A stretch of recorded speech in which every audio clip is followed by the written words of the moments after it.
I always held the belief that when something breaks, you fix it, especially when it comes to marriage.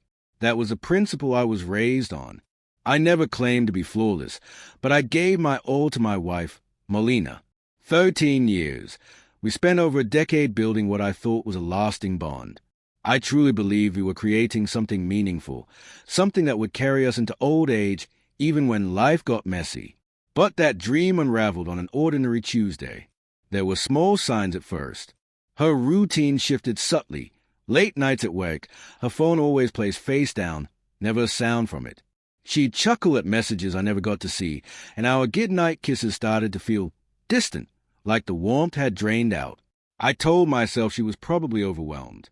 Maybe something internal she hadn't talked about yet. I asked her gently once, and she just smiled wearily. "I'm just tired, babe," she said.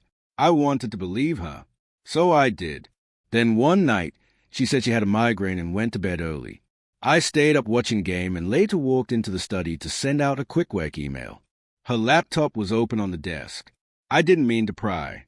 But then, a message pinged in the corner of the screen, a notification from her social account. It was from someone named Eli. The preview alone made my stomach twist. "Last night was incredible. I can still smell you on my sheets." I didn't even click the message at first. I just froze. The world around me slowed, and I sat there staring, my hands trembling, my chest tightening. My whole body went cold. When I finally opened the conversation, it hit like a truck. Months of messages, pictures, videos, hotel addresses. They spoke in code, shared private jokes, plans for the future, things she never shared with me, things I thought were ours.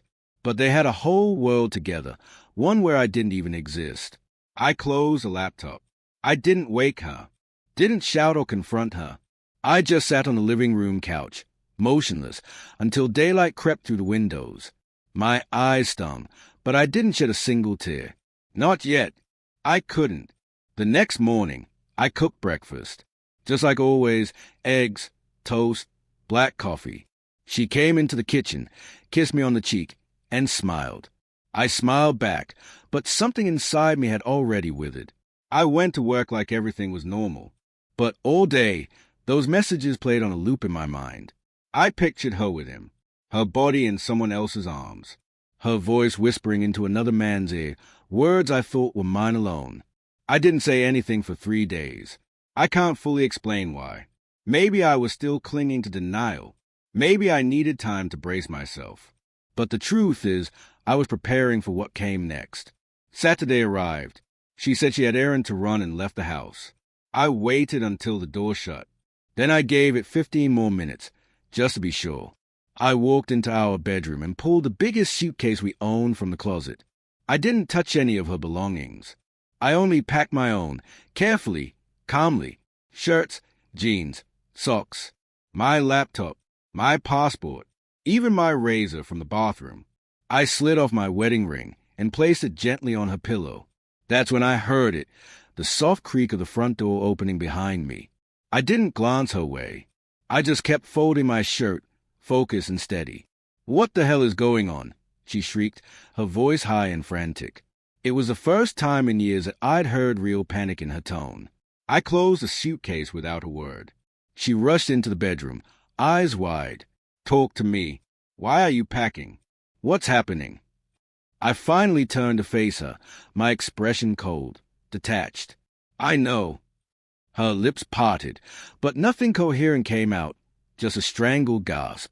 "I saw the messages," I said flatly. "I know everything."